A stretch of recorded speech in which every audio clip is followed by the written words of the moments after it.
Pala Marian medical centre ആതുര സേവനത്തിന്റെ 53 വർഷങ്ങൾ പിന്നിടുന്നു. വാർഷിക ആഘോഷങ്ങളോടനുബന്ധിച്ച് ആധുനിക സജ്ജീകരണങ്ങളോടെ നവീകരിച്ച ലേബർ റൂം കോംപ്ലക്സിന്റെയും ഓൾഡ് ഏജ് ഹോമിന്റെയും പുതുതായി നിർമ്മിച്ച സെന്റ് ജെയിംസ് വാർഡിന്റെയും വെഞ്ചിരിപ്പ് കർമ്മം നടന്നു. പാളയം പള്ളി വികാരി father Mathew Arakkaparambil, hospital chaplain reverend doctor George Njarakkunnel എന്നിവർ നിർവഹിച്ചു. Provincial superior sister Lisbin Puthenpura ഉദ്ഘാടനം നിർവഹിച്ചു. ചടങ്ങിൽ hospital administrator sister Lincy, medical superintendent doctor Mathew Thomas, PRO sister Benzy, ഡോക്ടർമാർ, ആശുപത്രി ജീവനക്കാർ തുടങ്ങിയവർ പങ്കെടുത്തു. ഞങ്ങളെ സംബന്ധിച്ചിടത്തോളം വളരെ സന്തോഷത്തിന്റെയും അനുഗ്രഹത്തിന്റേതുമായ ഒരു സുദിനമാണ് ഇന്ന്. വളരെ നാളുകളായിരുന്ന ഞങ്ങളുടെ സ്വപ്നം ഇന്ന് സാക്ഷാത്കരിച്ചിരിക്കുകയാണ്.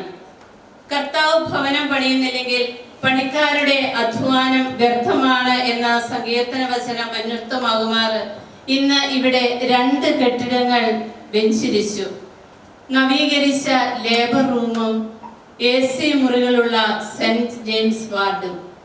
അങ്ങനെ പ്രതിബന്ധങ്ങളെ എല്ലാം തരണം ചെയ്തുകൊണ്ട് ഈ വെഞ്ചരിപ്പ് കർമ്മം ഇന്നത്തെ ദിവസം തന്നെ പൂർത്തിയാക്കുവാൻ അനുവദിച്ച നല്ല തമ്പുരാന് ഒത്തിരിയേറെ സ്നേഹത്തോടെ ഞങ്ങൾ നന്ദി പറയുന്നു.